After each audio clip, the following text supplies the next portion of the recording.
Ethan Cole could never forget that day, the day his world collapsed in an instant amid fire and the sky-tearing sound of an IED explosion. It was supposed to be a simple mission, a routine patrol along the outskirts of Kandahar. What Ethan and his team expected was a quiet morning under the blazing sun and dusty winds of the desert, but war never announces itself. By Ethan's side was Max, the canine military dog he had been partnered with for nearly 2 years. Max wasn't just a trained animal. He was a companion, a true soldier. In life or death moments when humans hesitated, Max acted. With his sharp nose and keen instincts, Max had saved Ethan from countless deadly traps, buried mines, tripwires, even ambushes. Many in the unit used to joke that Ethan trusted Max more than any officer, and they were absolutely right. That day, Max sensed something wrong. Just before the team entered a potentially dangerous area, Max froze, ears perked, body rigid. Ethan stopped immediately and signaled the team to hold. But before he could issue a retreat order, the ground ahead exploded, a deafening blast that shook the earth. Everyone was thrown back. The last thing Ethan saw was Max lunging toward him, as if to push him out of harm's way. And then, darkness. When Ethan awoke, he was lying on a makeshift hospital bed at a field medical station. His head was spinning, his side burning, and his right leg wrapped tightly in white bandages. He didn't ask about his leg or about his teammates. The first words out of his mouth were, "Where's Max?" The answer hollowed his chest. "I'm sorry, Cole. We couldn't find him. No trace. He probably didn't make it. No body, no evidence, just assumptions." But to Ethan, it was a death sentence, not for Max, but for his faith in justice and loyalty. According to the military, Max had perished in the explosion, and Ethan, the survivor, carried wounds both physical and spiritual back home to Georgia. His body healed slowly through months of physical therapy, but his heart did not. There were nights when Ethan sat motionless in the dark for hours, imagining Max left behind in the dust, fighting alone, and dying in silence. He had once been a hardened soldier, but Max had softened him in a way no one else ever had.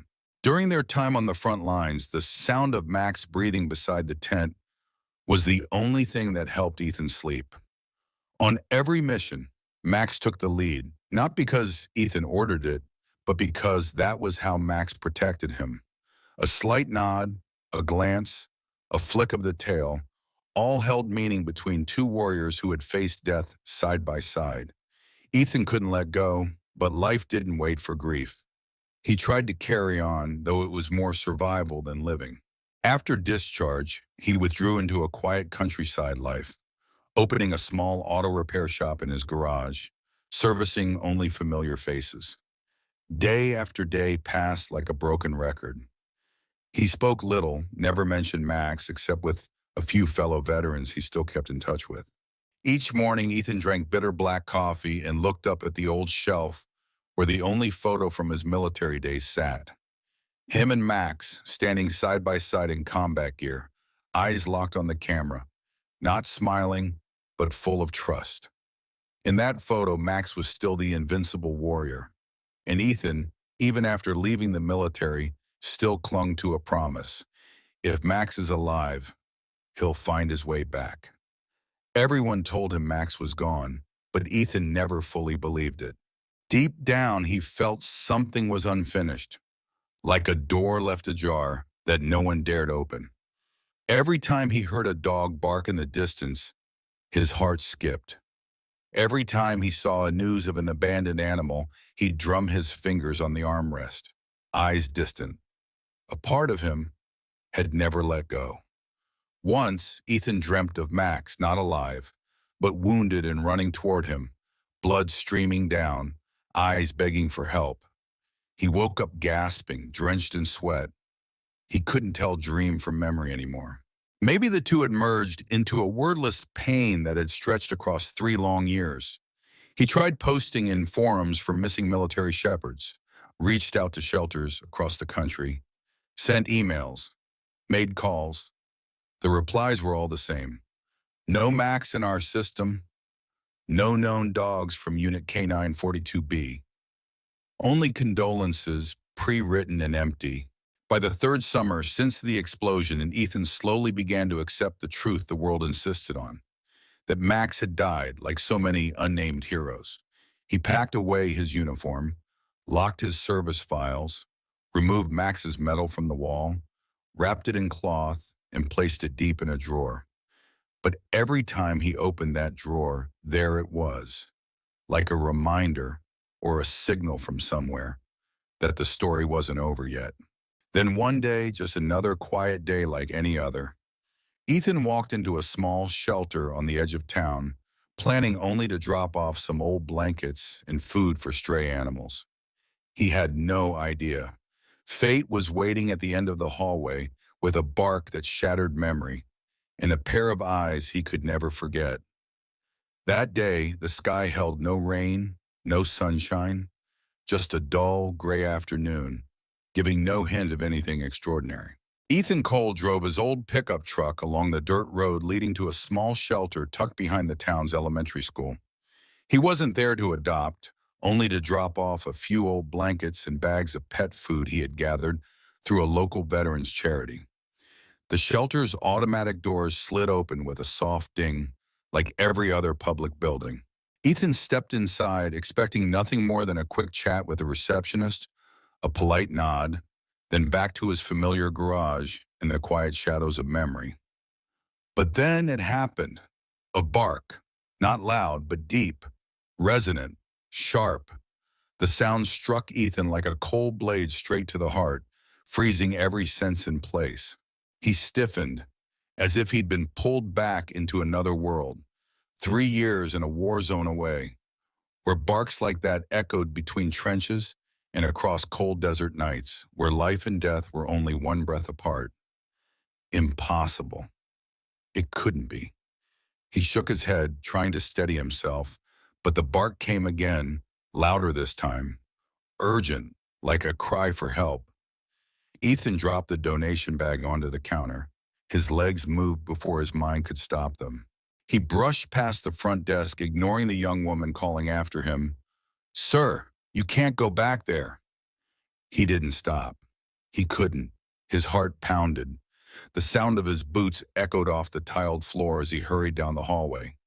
He passed rows of metal kennels, the scent of disinfectant, the barking of other dogs, the harsh fluorescent light. All of it swirled into a vortex of memory. And then he froze. Third cage on the left. A German shepherd stood still, no longer barking. Its body was taut, combat ready, ears up, eyes locked. And those eyes, God, those eyes. Ethan gasped, not from exertion, but recognition. It was him, Max. He was larger now. His fur was rougher, darker, a long scar running down his hind leg. But those eyes, the very same eyes that had stared through dust, gunfire, and chaos beside Ethan, were unmistakable. Ethan stepped closer to the cage slowly. He didn't say the name. Not yet.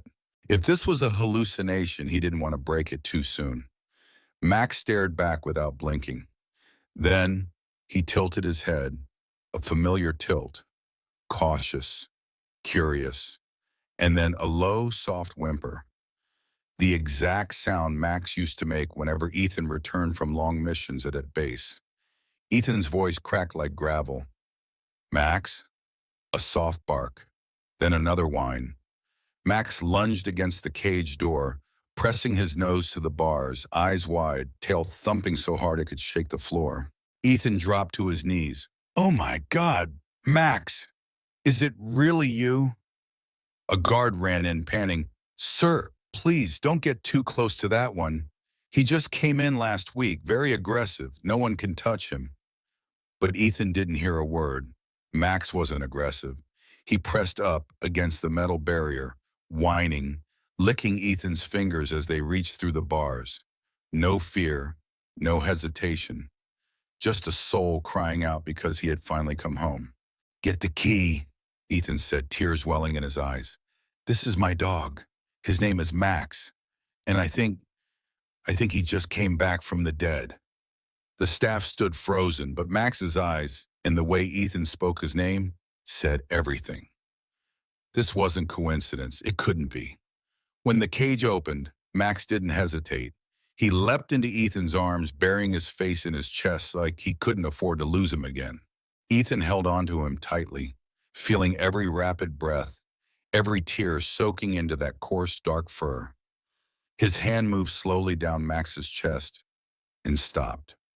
A scar, then another, a patch of missing fur, skin, puckered and burned. No vet needed to tell him Max had been tortured, not in war after. Someone had used him and then thrown him away. "Who did this to you, Max?" Ethan whispered, voice shaking with rage and sorrow. An older woman, the shelter director, approached, her eyes soft and apologetic. "We don't know much about him. A railroad worker found him near the eastern trestle. He was limping, fur burned. No microchip. He was scared. Even bit a few people. We figured he was abandoned." Ethan clenched his fists. "He's not a stray. He's a soldier. K9, Unit 42B. He's saved dozens of lives. And they told me he was dead." Max whimpered, gently nudging his head against Ethan's chest, as if to confirm it all was true. The moment they reached Ethan's truck, Max jumped into the passenger seat without needing a command, looked back at him, as if 3 years had never passed. Ethan sat behind the wheel, hands gripping it tight, eyes never leaving Max. He didn't dare blink, didn't dare breathe. What if this was still a dream? The drive home was silent, no music, no words, just the steady breath of a dog and the pounding heart of a man who had found his brother again. As the truck rolled to a stop in front of the old wooden cabin, Max jumped out. He didn't wander. Instead, he began sniffing every corner of the porch, every crack in the stone, like he was remembering. "You remember, don't you?" Ethan murmured. Max turned, eyes glistening, whined once, then bolted through the front door and headed straight to the small bed in the corner, his old spot. No one had to show him. Max had never forgotten. That night, Max didn't leave Ethan's side. From the living room to the kitchen, from the sofa to the window, he stayed close, as if afraid Ethan might disappear again. When Ethan finally sat down, Max placed his head on his lap, and for the first time in 3 long years, they both slept in peace. Max had returned, but his soul was far from safe. Ethan Cole could feel it in every move, every restless twitch in Max's behavior. During the day, the dog stayed by his man, like before, those deep, expressive brown eyes quietly following Ethan's every step. But at night, Max didn't sleep. Or if he did, it was a restless slumber, filled with growls and sudden jolts. One night, Ethan woke up to find Max sitting at the window, body stiff, staring into the darkness, with a gaze that said he was ready to charge through fire again. Max was no longer the carefree dog he used to be. He carried something heavy, secrets, memories, pain. Ethan knew if Max had returned, then his past had followed him. The next morning, Ethan went down to the garage and opened an old steel box he had stored away since leaving the military. Inside was Max's entire service file, training logs, mission reports, photographs, maps, safety protocols, every detail related to Unit K942B. He turned the pages slowly, each line a memory, once a way of life, now a blood-soaked history. Max's name wasn't listed among the officially fallen. In the files, his last mission was marked pending awaiting confirmation after incident, a vague placeholder like someone had deliberately left a gap. It sent a chill down Ethan's spine. He picked up his phone and called the only person he still trusted, Lieutenant Mason Delaney, his old squad mate, now working for a civilian security agency affiliated with the FBI. When Ethan recounted everything, from finding Max in the shelter to the scars covering his body. Mason was silent for a long moment. "You're sure it's Max?" I looked into his eyes, Mason. "I'm more sure about that than anything I've ever known." The very next day, Mason drove to Georgia. He brought with him a thick folder stamped with a red army seal and the faint, chilling label. Classified. They sat in Ethan's kitchen, Max lying beneath the table, still scanning every corner like he was back in the desert. "There's something you need to see," Mason began. "I accessed the report filed after the Kandahar incident. You remember they said Max died in the IED blast, right? But there was no body, no physical evidence. And here's what they didn't tell anyone. 2 weeks after you were medevaced, a private contractor submitted a requisition for a German Shepherd, exact weight, same behavioral traits, same scarring. They gave him a new name, Kane. The recipient, a group called Raven." Ethan clenched his fist until his knuckles turned white. "They reused Max? Turned him into a war machine?" "Worse," Mason exhaled. "They pushed him into black operations, off-the-books missions, no military oversight, no official logs.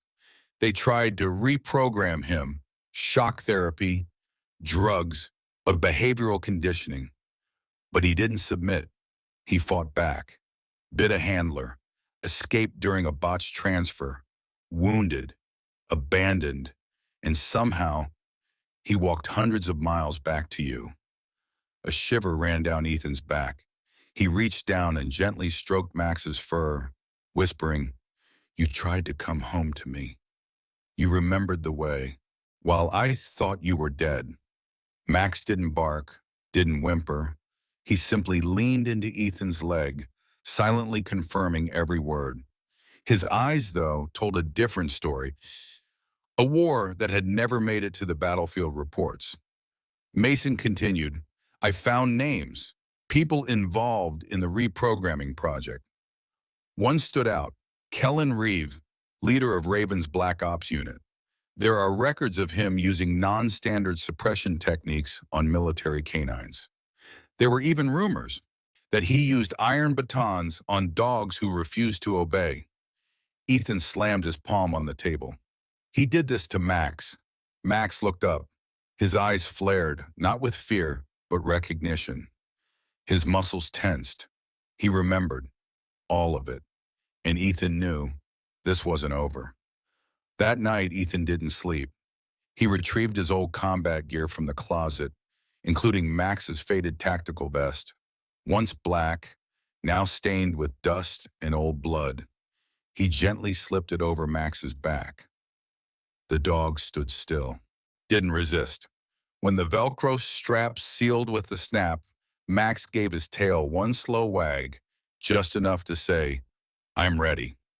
Ethan installed additional cameras around the property, checked his weapons, posted a new sign on the front gate, "Protected area, unauthorized personnel keep out." What he didn't know was that they were already closer than he thought. Just past midnight, the sound of shattering glass ripped through the quiet. A shadow leapt through the living room window. Max didn't wait for orders. He launched forward like a missile, snarling, and slammed into the intruder before the man could even raise his weapon. A scream. A body hit the floor. Ethan bolted in, gun drawn, just in time to see two more men burst through the back door. "Don't move," Ethan shouted. "One more step and I shoot." Max growled, blood dripping from his teeth. Behind them, a high-pitched alarm went off. Mason had triggered the silent alert system remotely. Within minutes, police stormed the property, subduing 3 masked intruders, armed, but not fast enough. After the chaos settled, Ethan collapsed onto the porch. Max sat beside him, blood still fresh on his muzzle, eyes wide, body ready for another fight. "They came to erase you, Max," Ethan whispered. "But you were ready." He turned to look into Max's eyes. "You're not just a combat dog. You're the soul of every soldier who never got a name." And from that moment on, Ethan knew they would never back down again. The 3 intruders had been caught, Blood still hadn't dried on the floor. The smell of gunpowder lingered in the air. But Ethan Cole knew one thing for certain. This war was only just beginning. Max lay close beside him, eyes wide open, breath heavy. His body bore a few scratches, but his gaze was cold, as if he had never truly left the battlefield. Ethan leaned down and whispered, "They thought they could erase you again. But this time, I won't let it happen." Before dawn, Ethan called Mason Delaney. Through a secure encrypted line, he told him everything. The break-in, the three armed men, Max attacking without needing a command. He sent Mason security footage, identifiers on the intruders' arms and necks. It took Mason only a few hours to confirm. All three had once worked as independent contractors for Raven. No contracts, no military records. Black operatives used to take care of problems. "They're trying to destroy evidence," Mason said grimly over the phone. "Max isn't just a victim. He's a living witness, and they can't let him survive." Ethan said nothing. He looked at Max, who now lay in the corner of the room, eyes locked on the window, body tense as if ready for another fight at any moment. Then Ethan stood and went down into the basement. He opened the floor safe and pulled out a bag he once swore never to use again. His old tactical kit from his days in special ops. Topographic maps, military-grade flashlights, combat knives, and a command whistle engraved with 42B Max. He stared at the whistle for a long moment, then turned to Max. "They think we're going to run." Max didn't bark, didn't growl, but his tail gave a single firm thump, like an old order had just been reactivated. "They don't know. You are the only thing standing between me and death." 3 days later, Ethan and Mason sat inside a secure federal office in El Paso, where encrypted evidence was stored. They brought everything they had on Max: service records, security footage, vet reports, injury logs, anything that could prove Max wasn't just a stray, but a betrayed soldier. A senior FBI agent walked in, placing a thick file on the table. "We found the falsified reports from after Kandahar," he said. "According to the paperwork, the dog's name was Maximus, owned by a defense contractor. But microdata in the behavioral logs match 100% with Max K9 Unit 42B. Ethan clenched his fist. "So they changed his name, changed his unit, and used him in illegal operations?" "Not just that," the agent replied. "After Max disobeyed during a domestic mission, bit a trainer, refused commands, they ordered him decommissioned, but he escaped during a transfer.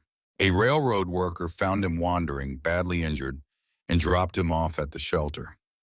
Mason frowned. "They're not done. They'll come back." Ethan nodded. His eyes no longer held the quiet solitude of a mechanic, but the hardened glare of a soldier returned to duty, to protect. If they come back, they won't walk out a second time. That night, Ethan and Max returned to Georgia. No reporters, no headlines. Just two warriors quietly returning home, carrying vengeance and a silent war plan. Ethan began transforming the house into a fortress. Bulletproof glass replaced every window. Motion sensors were installed along the fence. Every entrance now required biometric access. Hidden cameras, infrared lights, even underground shock traps. He was no longer playing defense. He was preparing for war. Max sensed it too. He stopped sleeping much. He patrolled every room, sleeping at the bedroom door each night, ears always perked, eyes scanning the darkness. When Ethan put the combat vest back on him, the one labeled Old K942B, Max didn't flinch, as if he already knew. It was time to fight again. Ethan called Mason around midnight, voice like a razor. "If they come back, I won't warn them. I won't take prisoners." Mason sighed, knowing Ethan meant every word. "I'll monitor from afar, but be careful. Reeve is still out there. And he's very good at covering his tracks." 3 days later, at 2 a.m., They came back, the rear door blasted open with a small charge. A flash grenade rolled into the kitchen. A shadowed figure burst into the living room, tranquilizer gun raised. But Ethan had been waiting. "Max, attack!" Max lunged from the shadows like a ghost, slamming into the mercenary with a jaw-clenching bite to the forearm, sending the gun flying. A scream pierced the night. Ethan charged from behind the stairwell, Glock raised, firing a warning shot into the ceiling. Two others ran for the window, but the floodlights flared on, laser sights blinking from every hidden corner. Mason had deployed a rapid response team. Police arrived in less than 3 minutes. Blood streaked across the floor. One attacker had a broken arm. Another passed out. The last was pinned by Max, snarling, fangs bared, until officers pulled him off. Ethan collapsed onto the porch, gasping, hands trembling. Not from fear, but from the rush of adrenaline. Max walked over, blood still on his muzzle. He didn't bark, just stood there, watching his handler, waiting for the next command. Ethan reached out and stroked his head. "You never stopped being a soldier, did you, Max?" Max didn't answer, but his eyes, they burned with fire. After the attack, Mason came to Ethan's home in person. He brought with him a photo, Kellen Reeves' face. Ethan stared at it for a long time. Max looked too, and growled softly, a sound like something rising from the depths of memory. "That's the one who ordered your torture," Mason said quietly. Ethan crushed the photo in his hand and looked up. "He's not getting away."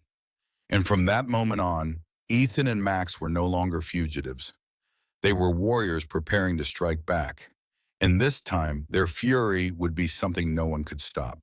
2 weeks after the break-in, Ethan Cole sat alone in the garage, eyes fixed on a wall plastered with maps, connection charts, and scribbled notes pinned and tied together with red string. Max lay at his feet, ears still perked, eyes scanning every corner as if not a single second of vigilance could be spared. They were no longer just a soldier and his dog.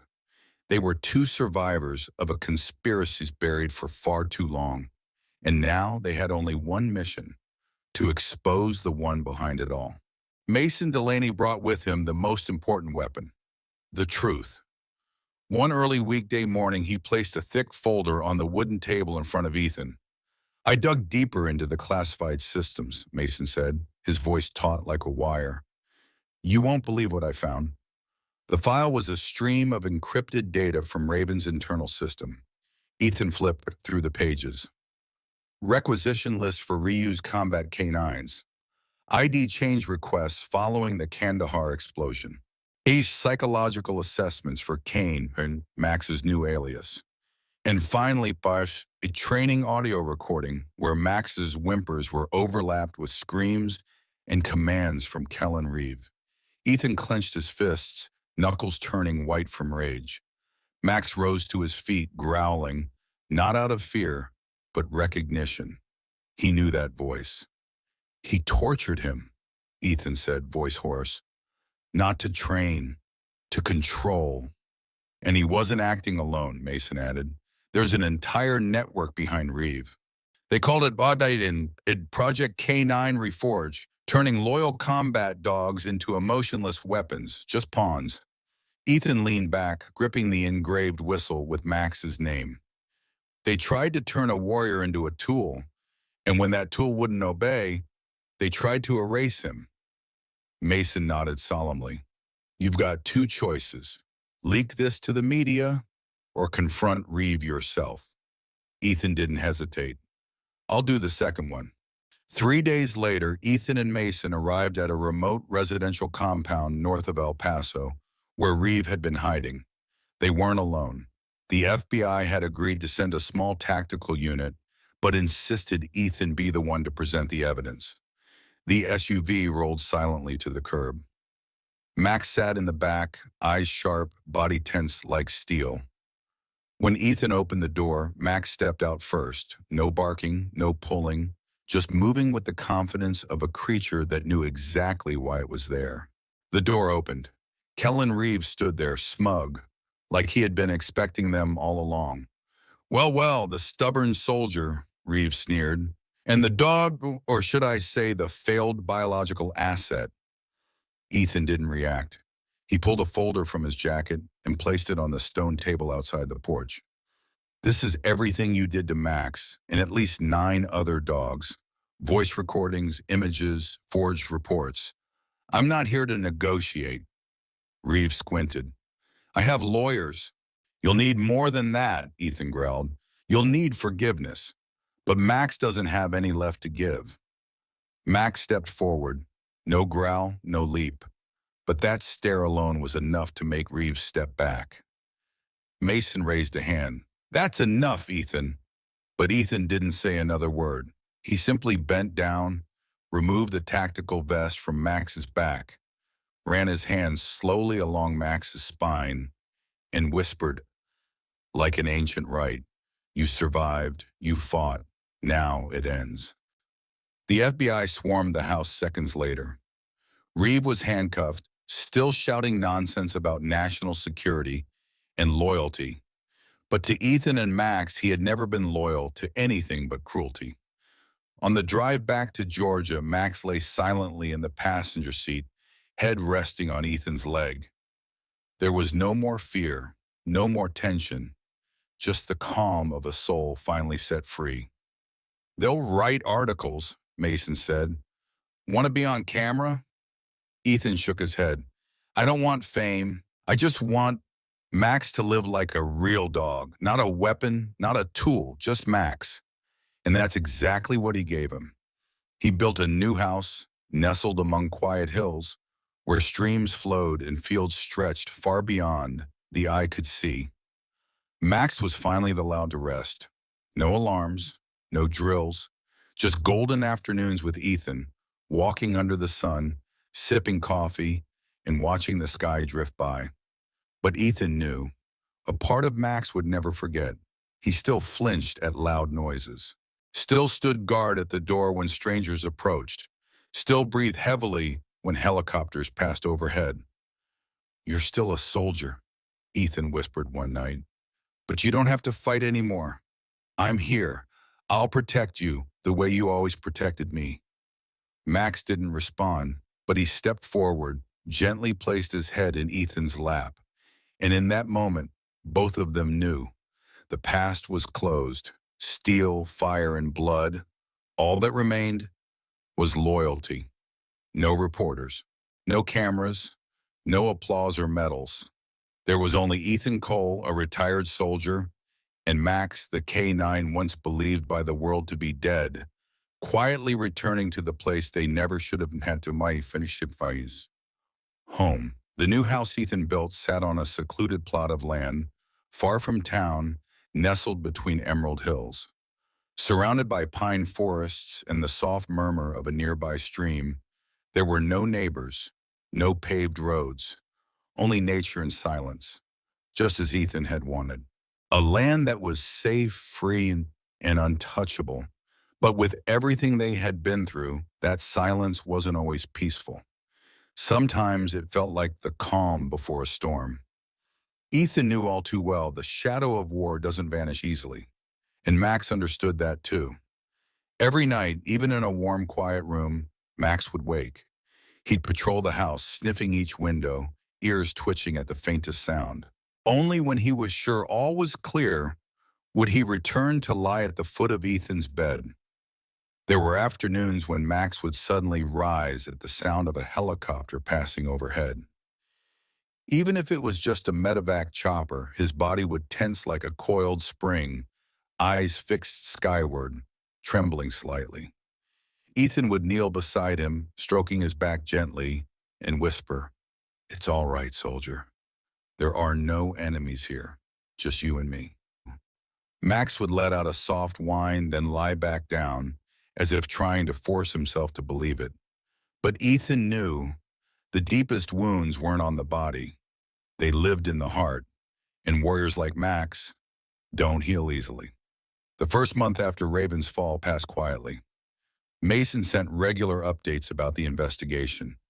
Reeve and his collaborators were being prosecuted, and high-ranking officials in both the military and defense contractors were finally being exposed. They had believed themselves untouchable, but Max had become the living proof that tore their veil apart. Max's service record was reinstated, his achievements published, and at long last, he was officially retired with full honors. For the first time in 3 years, Ethan saw Max's name listed in the military database. Status, retired with distinction. That day, Ethan sat on his porch, a cup of black coffee in hand, eyes watching Max sunbathing in the yard, golden light falling over his dark fur. "We made it, Max," Ethan whispered. "No more missions, no more code names, no more Kane. Just you, just Max." Max lifted his head, wagged his tail, slow and steady.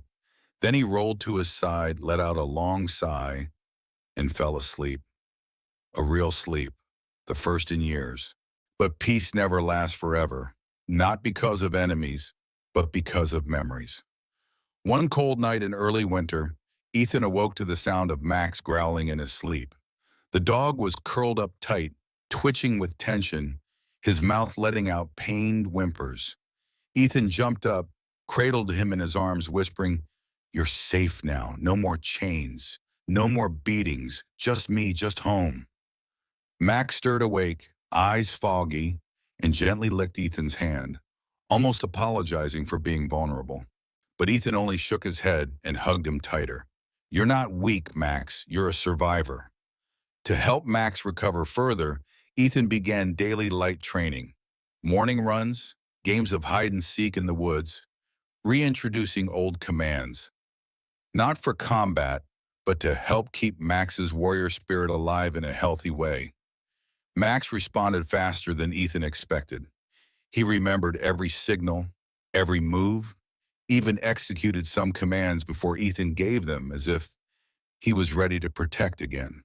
One day, Ethan opened an old drawer and pulled out the engraved whistle, 42B Max. He stared at it for a long time, then slipped it into his pocket without blowing it. "We don't need this anymore, do we?" But Max stood up from his corner, tail wagging, eyes gleaming, as if saying, "If you need me, I'm still here." In the third month, Ethan received a strange package. Inside was a handwritten letter and a wooden box engraved with Max's name. "To Max, from those who once served beside him. We never forgot, and we never will. This is the Medal of Honor for a soldier who never bowed his head." Ethan opened the box. Inside was a gleaming silver medal, engraved with the insignia of K-9 Unit 42B. He called Max over, fastened the medal gently around his neck, then sat beside him, eyes stinging with emotion. "You're no longer just a dog who served. You're part of history." Max didn't understand the words, but he felt the heart behind them. He pressed his head into Ethan's chest and let out a soft sound. Not pain, but peace. Spring came early. The forest around Ethan's home bloomed in vibrant green. And within that serene world were two shadows, a man and his dog. No trenches, no rifles, just loyalty, and a memory that would never fade. Once, a lost traveler knocked on Ethan's door. Max didn't bark, didn't growl. He simply stood between Ethan and the stranger, staring as if to say, "If you command, I'll act." Ethan placed a calm hand on his head and smiled. "It's all right, Max. This is home. You can rest now."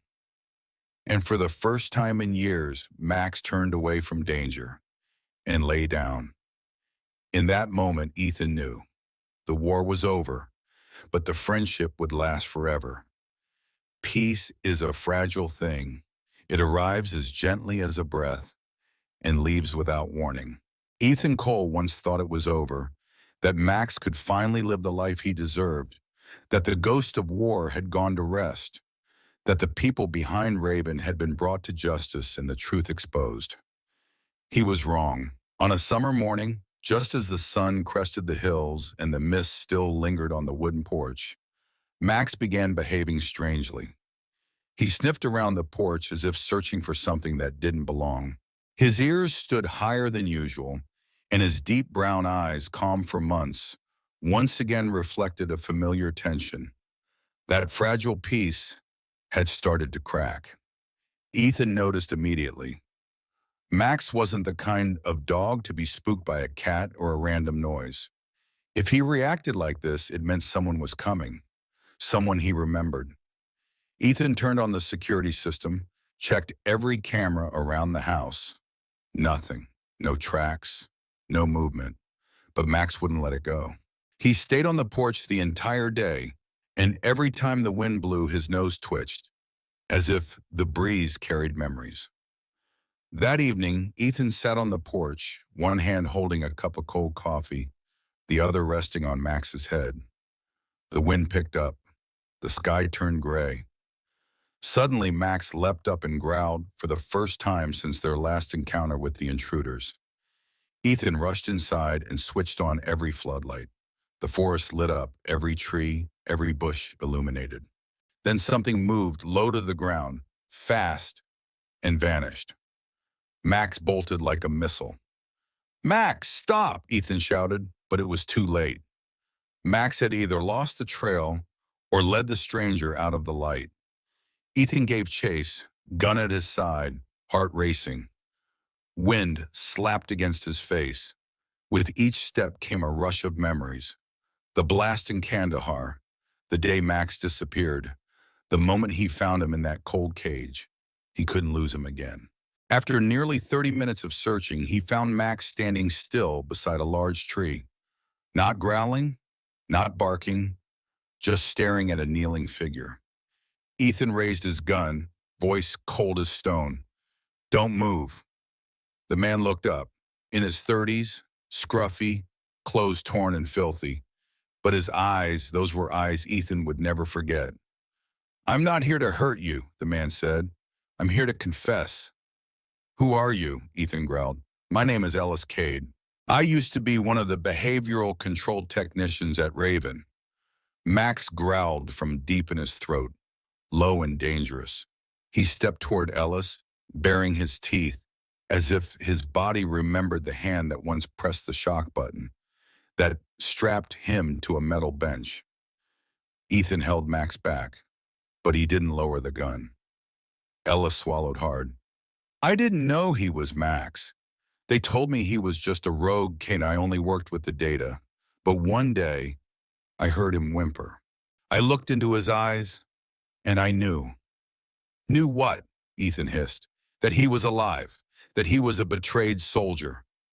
We turned him into a weapon, without ever giving him a choice."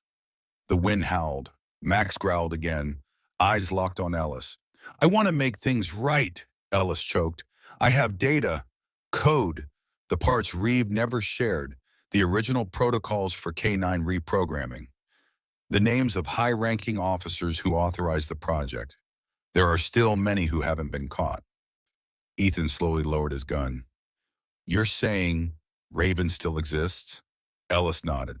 "Not as an organization, as an ideology. Some of them have joined new companies, formed new teams, continued the experiments.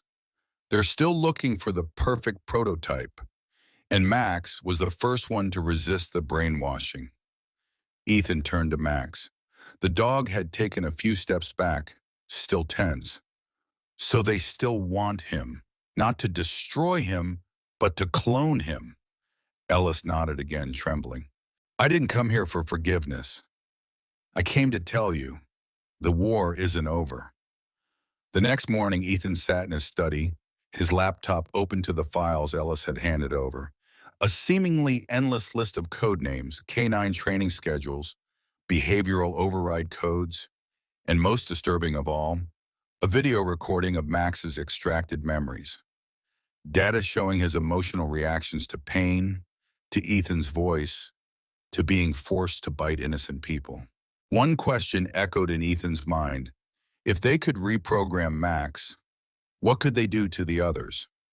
He looked over at Max, lying on the porch, head resting on his front paws, eyes closed but clearly not asleep. Max knew. Max always knew. Ethan stood, stepped out to the porch, and sat beside him. He pulled from his pocket the old training whistle, a symbol of their bond forged in war, and gripped it tightly. "We thought we'd finish the mission," he whispered. "But maybe the mission never ended." Max lifted his head. Those eyes, though scarred by hell, still burned with fire. Ethan gazed out at the horizon. Dark clouds gathered in the east. "If the war comes back," he said softly, "then this time they'll learn it's not just a soldier and a dog." He clenched his fist. "They'll learn we are two souls who survived death. And this time we won't let anyone become a weapon again." Max stood, walked to the door, and waited for Ethan to open it. No command, no words needed. And in that cold morning breeze, Ethan knew the war had returned, and this time they would be the ones to light the fuse.